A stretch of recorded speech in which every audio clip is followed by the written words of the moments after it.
வேந்தரின் இளங்கதிர் காலை செய்திகளுக்காக மைதிலி. காவேரி ஜெகநாதன். முதலில் தலைப்புச் செய்திகள். பொங்கலுக்கு ஜல்லிக்கட்டு உறுதி, மத்திய அமைச்சர்கள் நம்பிக்கை.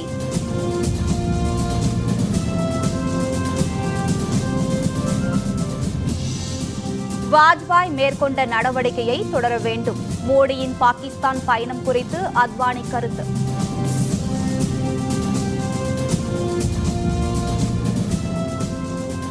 குதிரை சவாரி செய்து அலுவலகம் சென்ற பீகார் அமைச்சர், பாரதிய ஜனதா கண்டனம்.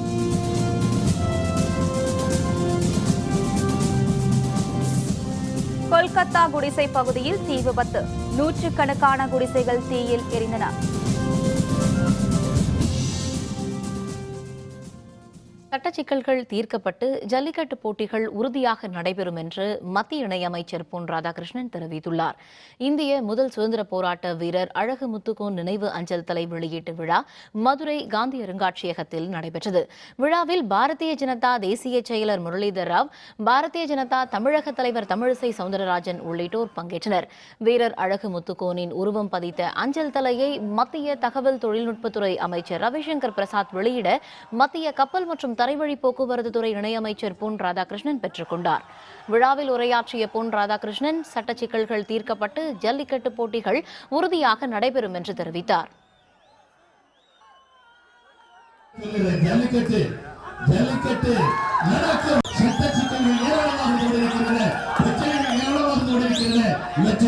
எப்படி சமாளிப்பு என்பதை பற்றி நம்முடைய அரசாங்கம் சிந்தித்துக் கொண்டிருக்கிறது. எனக்கு நம்பிக்கை இருக்கிறது, நாம் அந்த வீர விளையாட்டு விளையாட போகிறோம் என்ற நம்பிக்கையோடு அமைந்திருக்கிறோம். வீரர் அழகு முத்துக்கோன் அஞ்சல் தலையை வெளியிட்டு உரையாற்றிய மத்திய அமைச்சர் ரவிசங்கர் பிரசாத், சுதந்திர போராட்ட தியாகிகளுக்கு சிறப்பு செய்யும் வகையில் அஞ்சல் தலை வெளியிட சுதந்திர போராட்ட தியாகிகளின் பட்டியலை தயார் செய்ய உத்தரவிட்டுள்ளதாகவும் தெரிவித்தார். We respect all freedom fighters. We respect all those who have fought and died for the country. I have told my postal department, work out a list of all the revolutionaries of India, most prominent. The young people may not know the name of these great revolutionaries. முன்னதாக விழாவில் பங்கேற்க வந்த மத்திய அமைச்சர் ரவிசங்கர் பிரசாத் மதுரை விமான நிலையத்தில் செய்தியாளர்களுடன் பேசுகையில், பொங்கல் திருநாளுக்கு தமிழகத்தில் ஜல்லிக்கட்டு நடத்த உறுதியான நடவடிக்கை எடுக்கப்படும் என்று தெரிவித்தார். The Jallikattu, I have already said, all the parties are supporting a resolution to this. Surely we'll work it out that the court order is also complied with and the sentiment of the people of Tamil Nadu is equally respected. I am sure a way out shall be found out. India Pakistan உறவை மேம்படுத்துவதில் முன்னாள் பிரதமர் வாஜ்பாய் போன்றவர்கள் மேற்கொண்ட நட்பு நடவடிக்கையை மோடி தொடர வேண்டும் என்று பாரதிய ஜனதா மூத்த தலைவர் எல்.கே. அத்வானி கருத்து தெரிவித்துள்ளார். அண்மையில் ரஷ்யா, ஆப்கானிஸ்தான் ஆகிய நாடுகளுக்கு சுற்றுப்பயணம் மேற்கொண்ட பிரதமர் மோடி கடந்த வெள்ளிக்கிழமை அன்று நாடு திரும்புகையில் திடீர் பயணமாக பாகிஸ்தான் சென்றார். அங்கு லாகூரில் பாகிஸ்தான் பிரதமர் நவாஸ் ஷெரீப்பை மோடி சந்தித்தார். இந்த திடீர் சந்திப்புக்கு காங்கிரஸ் உள்ளிட்ட எதிர்க்கட்சிகள் எதிர்ப்பு தெரிவித்துள்ளன. பாரதிய ஜனதா தலைவர்கள் இது ராஜதந்திர நடவடிக்கை என்று கருத்து தெரிவித்துள்ளனர். இந்நிலையில் குஜராத்தில் செய்தியாளர்களுடன் பேசிய பாரதிய ஜனதா மூத்த தலைவர் எல்.கே. அத்வானி மோடியின் பாகிஸ்தான் பயணத்திற்கு வரவேற்பு தெரிவித்தார். இரு நாட்டு உறவை மேம்படுத்துவதில் வாஜ்பாய் மேற்கொண்ட நட்பு நடவடிக்கையை மோடி போன்றவர்கள் தொடர வேண்டும் என்று அவர் கேட்டுக் கொண்டார். பீகாரில் குதிரை சவாரி செய்து அலுவலகம் சென்ற லாலு பிரசாத்தின் மகனும் மாநில மக்கள் நலவாழ்வுத்துறை அமைச்சருமான தேஜ் பிரதாப் யாதவின் செயலுக்கு பாரதிய ஜனதா கண்டனம் தெரிவித்துள்ளது. பீகாரில் அண்மையில் பதவியேற்ற நிதிஷ்குமார் தலைமையிலான அமைச்சரவையில் கூட்டணியின் முக்கிய கட்சியான ராஷ்டிரிய ஜனதா தளத்தின் தலைவரான லாலு பிரசாத் யாதவின் மகன் தேஜ் பிரதாப்புக்கு மாநில மக்கள் நலவாழ்வுத்துறை அமைச்சர் பதவி தரப்பட்டது. இந்த நிலையில் தலைநகர் பாட்னாவில் நேற்று முன்தினம் தேஜ் பிரதாப் யாதவ் தன்னுடைய இல்லத்தில் இருந்து அலுவலகம் வரை குதிரையில் சவாரி சென்றார். சுற்றுச்சூழல் குறித்த விழிப்புணர்வுக்காக அவ்வாறு குதிரையில் வந்ததாக அவர் விளக்கம் தெரிவித்தாலும் பிரதாப்பின் குதிரை சவாரிக்கு பாரதிய ஜனதா கண்டனம் தெரிவித்துள்ளது. पर मेरा मानना है कि जिस प्रकार का बचकाना हरकत कर रहे हैं, एक मंत्री होते हुए अपने शौक को ज्यादा तवज्जो दे रहे हैं और बिहार की जनता के दुख दर्द को उनको ध्यान में नहीं है कि लालू जी आपने पद तो दे दिया अपने पुत्रों को, कम से कम उसके दायित्व का भी निर्वहन करने की सीख अगर दे देंगे तब कहीं बिहार की जनता का दर्द दूर होगा. கொல்கத்தாவின் குடிசை பகுதியில் ஏற்பட்ட தீ விபத்தில் 100க்கும் அதிகமான குடிசைகள் தீயில் எரிந்து நாசமாகின. கொல்கத்தாவின் தம்டம் பூங்கா பகுதியில் உள்ள குடிசை பகுதியில் திடீரென தீப்பிடித்தது. இதனையடுத்து 10 தீயணைப்பு வாகனங்களில் வந்து தீயணைப்பு படையினர் பல மணி நேரம் போராடி தீயை அணைத்தனர். தீ விபத்தில் 100க்கும் மேற்பட்ட குடிசைகள் எரிந்துவிட்டதாகவும் ஒருவர் உயிரிழந்ததாகவும் காவல்துறையினர் தெரிவித்தனர். வீடுகளில் இருந்த சமையல் எரிவாயு சிலிண்டர்கள் வெடித்ததால் சேதம் மேலும் அதிகமானது. தீப்பிடித்ததற்கான காரணம் தெரியவில்லை. இந்த தீ விபத்து பற்றி காவல்துறையினர் வழக்கு பதிவு செய்து விசாரணை நடத்தி வருகின்றனர். देखिए, यहाँ तो बहुत ही भयानक आग लगा था। अब इस एरिया का लड़के लोग और पास के जो बस्ती हैं वहाँ के लड़के लोग आके पहला हाथ लगाए, खाल से पानी उठा के देने का, फिर फायर ब्रिगेड आए हैं. பெண்களுக்கு எதிரான குற்றங்கள் இழைப்போருக்கு எதிரான வழக்குகளை விசாரிக்க விரைவு நீதிமன்றங்கள் செயல்பட வேண்டும் என்று நிர்பயாவின் தாயார் வலியுறுத்தியுள்ளார். சிறார் சட்டத்திருத்த முன்வரைவு கடந்த 22ஆம் தேதி விவாதத்திற்கு பிறகு மாநிலங்களவையில் நிறைவேற்றப்பட்டது. ஆனால் அந்த சட்டத்திருத்த முன்வரைவு முன் தேதியிட்டு நடைமுறைப்படுத்தப்பட மாட்டாது என்று அறிவிக்கப்பட்டதால் நிர்பயா வழக்கில் விடுதலை செய்யப்பட்ட இளம் குற்றவாளி தண்டனையில் இருந்து தப்ப நேர்ந்தது. இதுகுறித்து நிர்பயாவுக்கு நியாயம் கிடைக்கவில்லை என்று நிர்பயாவின் பெற்றோர் ஏற்கனவே வேதனை தெரிவித்துள்ளனர். இந்த நிலையில் விடுவிக்கப்பட்ட இளம் குற்றவாளிக்கு உரிய தண்டனை கிடைக்க வேண்டும் என்றும் அவர்கள் மீண்டும் வலியுறுத்தியுள்ளனர். देखिए, हमारी मीटिंग थी, मीटिंग भी हमारी अच्छी रही. हमारा इश्यू तो बस वही है कि कोर्ट ने तो उसको छोड़ दिया, तो कम से कम हमारा समाज, हमारे लोग जो हैं और सीएम है बहुत बड़ी चीज है, तो हम लोग का कुछ बहुत बड़ा डिमांड लेकर नहीं आए थे, आए हैं. ये हम चाहते हैं कि जिस लेवल पर भी आप हमारी सहायता कर सकते हैं, समाज की सहायता कर सकते हैं, महिलाओं की सहायता कर सकते हैं. ஜம்மு காஷ்மீரில் நிலவும் கடும் பனிப்பொழிவால் மக்களின் இயல்பு வாழ்க்கை பெரிதும் பாதிக்கப்பட்டுள்ளது. மாநிலத்தின் ரஜோரி மாவட்டத்தில் 0 டிகிரிக்கும் கீழே குளிர் நிலவுவதால் மக்கள் பெரிதும் அவதிக்கு ஆளாகியுள்ளனர். மக்கள் சாலைகளில் ஆங்காங்கே தீ மூட்டி குளிர் காய்ந்து தங்களை காத்துக் கொள்கிறார்கள். சாலைகளில் தேங்கியுள்ள உறைபனியை பொக்லைன் இயந்திரங்கள் மூலம் அகற்றும் பணிகள் மேற்கொள்ளப்பட்டு வருகின்றன.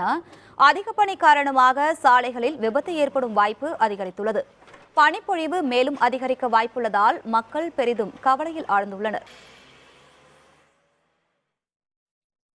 ஆன்மீக தலங்களான திருப்பதி, ஷீரடி இடையே நேரடி ரயில் போக்குவரத்து சேவை நேற்று தொடக்கி வைக்கப்பட்டது. திருப்பதி திருமலையில் அமைந்திருக்கும் ஸ்ரீ வெங்கடேஸ்வரர் ஆலயத்திற்கும் ஷீரடியில் அமைந்துள்ள ஸ்ரீ சாய்பாபா ஆலயத்திற்கும் ஏராளமான பக்தர்கள் ஆண்டுதோறும் சென்று வருகின்றனர். ஆன்மீக முக்கியத்துவம் வாய்ந்த இந்த இரு தலங்களையும் இணைக்கும் வகையில் விரைவு ரயில் இயக்க ரயில்வே நிர்வாகம் முடிவு செய்திருந்தது. அதன்படி வாராந்திர சிறப்பு விரைவு ரயிலை திருப்பதியில் நடைபெற்ற விழாவில் மத்திய ரயில்வே அமைச்சர் சுரேஷ் பிரபு கொடியசைத்து துவக்கி வைத்தார்.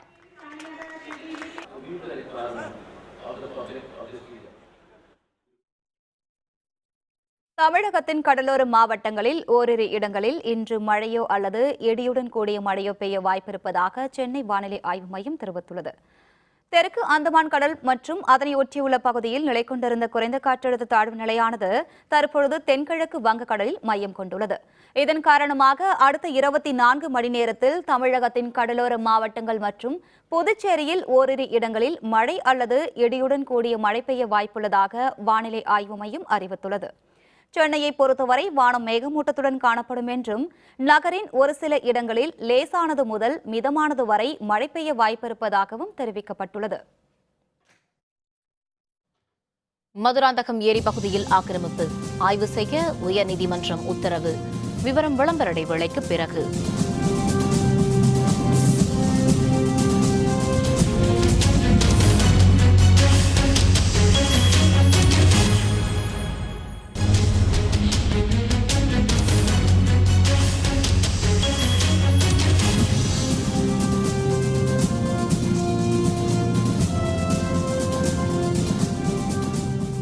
செய்திகள் தொடர்கின்றன.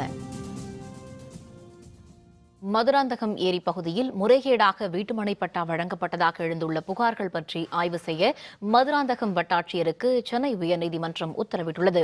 காஞ்சிபுரம் மாவட்டம் மதுராந்தகம் ஏரி பல ஆண்டுகளாக வறண்டு காணப்பட்டது.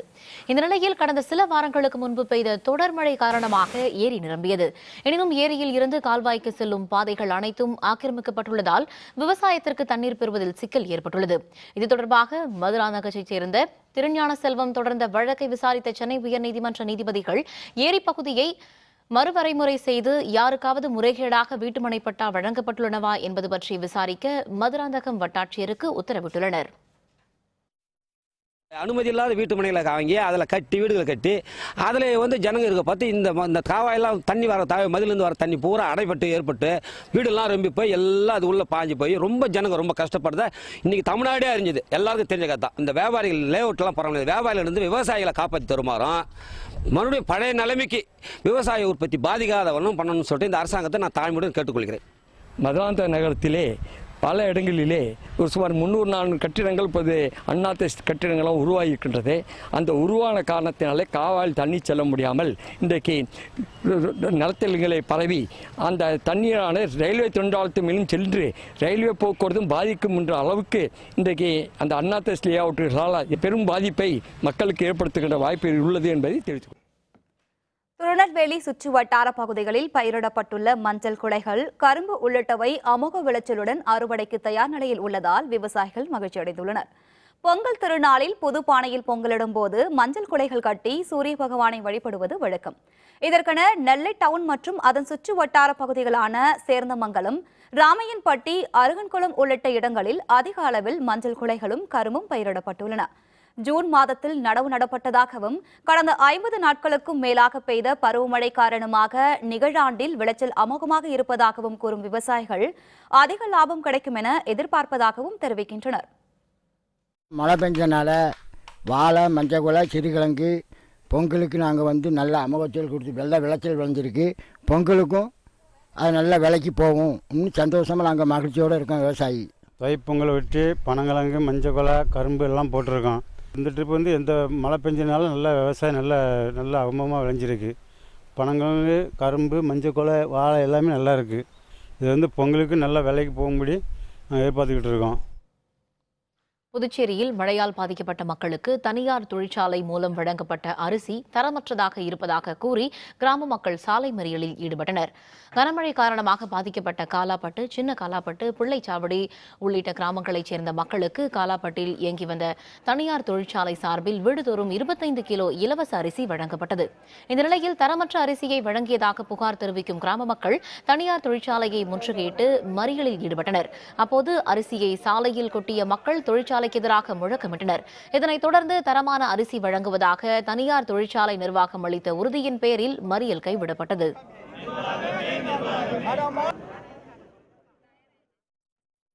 பொங்கல் திருநாள் நெருங்குவதையொட்டி தருமபுரி மாவட்டத்தில் பொங்கல் பானைகள் தயாரிக்கும் பணிகள் தீவிரமாக நடைபெற்று வருகின்றன. தருமபுரி மாவட்டத்தில் கிருஷ்ணாபுரம், அதியமான்கோட்டை, நத்தம்பட்டி, நலவரம்பட்டி உள்ளிட்ட பகுதிகளில் நாள்தோறும் 500க்கும் அதிகமான மண்பானைகள் வரை தயாரிக்கப்படுகின்றன. வழக்கமாக பொங்கலுக்கு 3 மாதங்களுக்கு முன்னரே பொங்கல் பானைகளை தயாரிக்க தொடங்கிவிடுவதாக கூறும் மண்பாண்ட தொழிலாளர்கள் நிகழாண்டில் பெய்த தொடர்மழை காரணமாக பணிகள் தாமதமாகியதாக தெரிவிக்கின்றனர். எனினும் பொங்கல் திருநாள் நெருங்குவதால் பானைகள் தயாரிக்கும் பணி தீவிரமாக நடைபெற்று வருவதாகவும் அவர்கள் கூறுகின்றனர். மேலும் பானை தயாரிக்க மண் அள்ளுவதற்கு எவ்வித சிக்கலும் இன்றி அரசு அனுமதி வழங்க வேண்டும் என்றும் அவர்கள் கோரிக்கை விடுத்துள்ளனர். மண் கேட்டால் மண் விட மாட்டாங்க. ஏரியில் பரமிட்டு இல்லாத மண் இல்லைன்றாங்க. முனிசிபல் கேட்டால், போலீஸ்காரர் கேட்டால் நாங்கள் பிடிச்சி தருவோம், பரமிட்டு வாங்கினா நான் விடுறேன்றாங்க. ஒரு மாதம் மழை பெஞ்சு இல்லையா, அதனால் வேலை இல்லை. இப்போ கொஞ்சம் சூடாக பிடிச்சி நிற்குது, வேலை கம்மியாகிடுச்சு. பானை கொஞ்சம் வேலை நிற்கிறார். இன்னும் மண்ணுக்கு, மணலுக்கு, பில்லுக்கு எல்லாத்தையும் பார்த்தீங்கன்னா ஒன்றுமே நிற்காது. மழை விட்டு தான் ஆரம்பிச்சுங்க. ஒரு சூளைக்கு ரெடி பண்ணுங்க, அவ்வளோதான். இது மேலே இன்னும் என்ன 15 நாள் தான் இருக்குது. என்ன வேலை ஆகும் இந்த வாட்டி? என்ன ஒருத்தர் ஒரு 2 சூளை, ஒரு சூளை ஆளுக்கிறவங்க 2 சூளை 3 சூளைக்கலாம். ஆள் இல்லாதவங்களாம் ஒரு சூளை தான். வச்சாலே அங்கே நாடு இல்லையே, பொங்கல் வந்துடுச்சு, எப்படி செய்ய முடியும்? ஒரு பானைனா அதுக்கு 4 சட்டு செய்யணும், சிறுமுட்டு. அப்போ தான் அவங்க எடுப்பாங்க. ஒன்றும் இல்லைனா கூட ஒரு பானை எடுக்க மாட்டாங்க. ஆருத்ரா தரிசனத்தை ஒட்டி கரூர் அருள்மிகு கல்யாண பசுபதீஸ்வரர் கோவிலில் நடைபெற்ற நாட்டிய நிகழ்ச்சியில் பல்வேறு மாநிலங்களைச் சேர்ந்த மாணவிகள் பங்கேற்று சிறப்பாக நடனமாடி பார்வையாளர்களை கவர்ந்தனர். ஆருத்ரா தரிசனத்தை ஒட்டி கரூர் அருள்மிகு கல்யாண பசுபதீஸ்வரர் கோவிலில் பல்வேறு நிகழ்ச்சிகளுக்கு ஏற்பாடு செய்யப்பட்டிருந்தன. இந்த நிலையில் கரூர் நாட்டியாஞ்சலி அறக்கட்டளை சார்பில் கோவில் வளாகத்தில் உள்ள நால்வர் அரங்கில் நடைபெற்ற நாட்டிய நிகழ்ச்சியில் புதுடில்லி, கொல்கத்தா, அசாம், பெங்களூரு, சென்னை, புதுச்சேரி என நாட்டின் பல்வேறு பகுதிகளில் இருந்து வந்திருந்த நாட்டிய பள்ளி மாணவிகள் பங்கேற்று தங்கள் திறமைகளை வெளிப்படுத்தினர். பரதநாட்டியம், குச்சிப்புடி, மோகினியாட்டம், கதகளி, மணப்புரி உள்ளிட்ட பல்வேறு வகையான நடனங்கள் மூலம் அவர்கள் பார்வையாளர்களை கவர்ந்தனர்.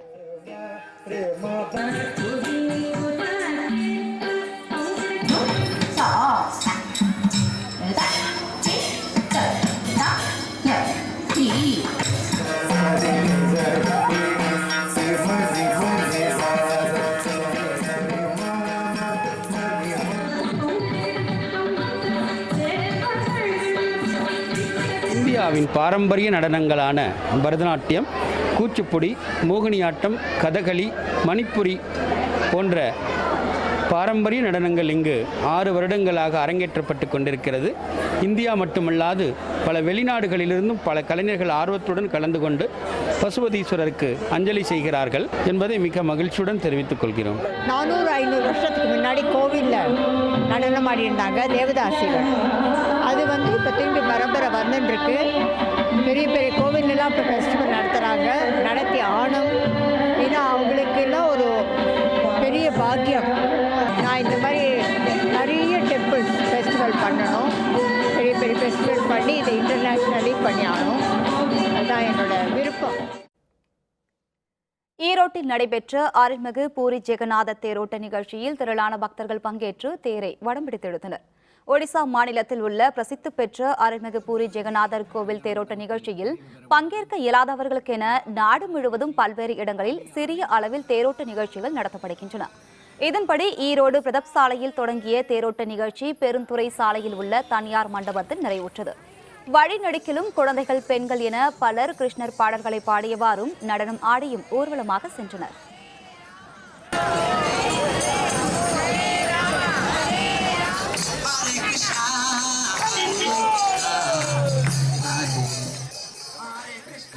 ஒரிசா ஸ்டேட்டிலிருந்து அந்த இடத்துலேருந்து ஜெகநாதர் இங்கே வந்திருக்கிறாரு. கிருஷ்ணர் ஜெகநாதருக்கு தேர் திருவிழானா ரொம்ப பிரியம். எல்லாரும் பகவானுடைய புகழ் சொல்லி எல்லாருக்கும் ஜெகநாதர் பிரசாதம் கொடுத்து எல்லாரும் சேர்ந்து நம்ம இந்த சமூகத்துக்காக என்ன காரியங்களெல்லாம் நல்ல காரியங்களெல்லாம் செய்யலான்னு சொல்லி அந்த நோக்கத்தோடு இந்த ரத யாத்திரை செய்கிறோம். ஒரிசா மாநிலம் பூரிங்கிற நகரத்துலேங்க பூரி ஜெகநாதர் ரத யாத்திரை வருடம் ஜூலை மாதம் நடக்குங்க. அங்கே போய் பல லட்சம் மக்கள் சேவிக்கிறதா ஒரு ஐதீகங்க. ஈரோடு மக்கள் யாரும் அங்கே போய் சேவிக்காதவங்களுக்காக வேண்டி கோவை இஸ்கான்னு ஈரோட்டில் இந்த மாதிரி ஒரு ப்ரோக்ராம் ரெடி பண்ணியிருக்காங்கன்னு வச்சுங்களேன். இது மூலிமா இந்த பகவானை சேவிக்கிறதுனால பூரி போய் கும்பிட்ற அந்த பலன் அதே கிடைக்குன்னு வச்சுங்களேன். ராமேஸ்வரம் அருள்மிகு ராமநாத சுவாமி திருக்கோவிலில் நடைபெற்ற ஆருத்ரா தரிசன விழாவில் திரளான பக்தர்கள் கலந்து கொண்டு சுவாமியை வழிபட்டனர். விழாவையொட்டி முதலில் கோபூஜை நடைபெற்றது. பின்னர் 1 லட்சம் ருத்ராட்சங்களால் அலங்கரிக்கப்பட்ட மண்டபத்தில் நடராஜரும் சிவகாமி அம்பாளும் எழுந்தருளினர். இதனைத் தொடர்ந்து சுவாமிகளுக்கு பால், பன்னீர் உள்ளிட்ட 16 வகை திரவியங்களால் அபிஷேகம் மற்றும் தீப ஆராதனை நடைபெற்றது. நடராஜரும் சிவகாமி அம்பாளும் தங்க அங்கி அணிந்து பக்தர்களுக்கு அருள் பாலித்தனர்.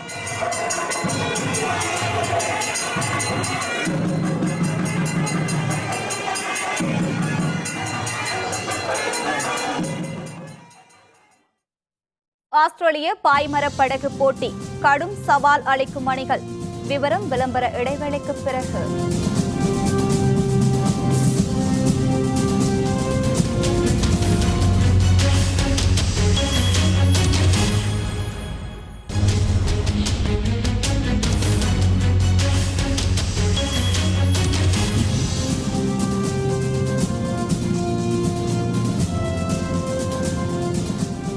செய்திகள் தொடர்கின்றன. இனி அயலக செய்திகள்.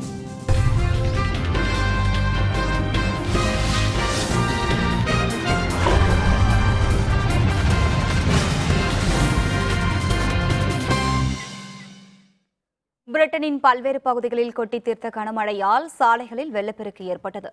இதனால் மக்களின் இயல்பு வாழ்க்கை முற்றிலும் பாதிக்கப்பட்டுள்ளது.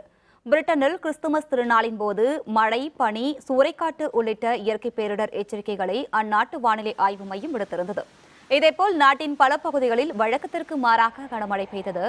வேல்ஸ் பகுதியில் 120 மில்லிமீட்டர் அளவிற்கு பெய்த மழையால் கும்ப்ரியா ஆற்றில் வெள்ளப்பெருக்கு ஏற்பட்டது. இதில் கால்நடைகள் நீரில் அடித்து செல்லப்பட்டன. வடக்கு இங்கிலாந்தில் பெய்த தொடர் மழையால் சாலைகளில் வெள்ள நீர் ஓடியது. சாலைகளில் நிறுத்தி வைக்கப்பட்டிருந்த வாகனங்கள் நீரில் மூழ்கின.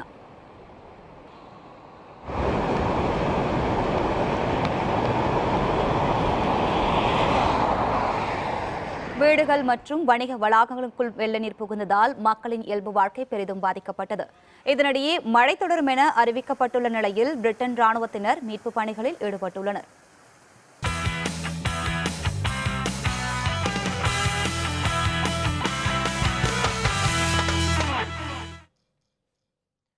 ஆஸ்திரேலியாவில் நடைபெற்று வரும் ஆஸ்திரேலிய பிரீமியர் ப்ளூ வாட்டர் பாய்மரகு போட்டியில் பல்வேறு அணிகள் ஆர்வமுடன் பங்கேற்றுள்ளன. 71வது ஆண்டாக நடைபெற்று வரும் இந்த போட்டி சிட்னி துறைமுகத்தில் இருந்து ஹோபர்ட் வரை உள்ள 630 கடல் மைல் தொலைவில் இருந்து நடத்தப்படுகிறது. இதில் வைட்வர்ட்ஸ் அணி, யுஎஸ் சூப்பர் மேக்ஸி கொமாஞ்சி, ராம்ப்ளர் உள்ளிட்ட அணிகள் பங்கேற்றுள்ளன. தஸ்மான் கடல் பகுதியில் நடைபெறும் இந்த போட்டியின் முதன்முறையாக சீனாவை சேர்ந்த ஒரு அணியும் பங்கேற்றுள்ளது. போட்டி தொடங்கிய 5 நிமிடங்களில் யுஎஸ் சூப்பர் மேக்ஸி கொமஞ்சி அணியினர் பாய்மரகளை சீறி பாய்ந்து முந்தி சென்றது. வடகிழக்கு திசையை நோக்கி சீறி வரும் காற்றின் துணையோடு அந்த அணியினர் தொடர்ந்து முன்னேறி வருகின்றனர். 2வது இடத்தில் வைல்ட்வர்ட்ஸ் அணி உள்ளது. இந்த பாய்மரபு போட்டிகள் நாளை ஆஸ்திரேலியாவின் தீவு பகுதியான தஸ்மானியாவில் உள்ள ஹோபர்ட்டை சென்றடையும் என்று எதிர்பார்க்கப்படுகிறது. மீண்டும் தலைப்புச் செய்திகள். பொங்கலுக்கு ஜல்லிக்கட்டு உறுதி, மத்திய அமைச்சர்கள் நம்பிக்கை.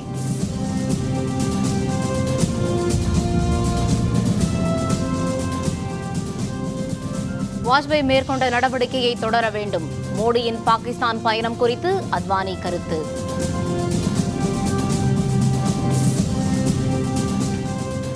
குதிரை சவாரி செய்து அலுவலகம் சென்ற பீகார் அமைச்சர், பாரதிய ஜனதா கண்டனம்.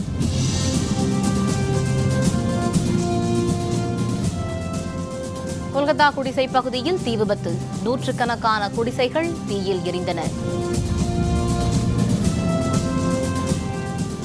இத்துடன் வேந்தரின் இளங்கதிர் காலை செய்திகள் நிறைவடைந்தன. மீண்டும் பகல் 1:30 மணிக்கு வேந்தரின் உச்சிவேளை பகல் செய்திகளில் சந்திப்போம். வணக்கம்.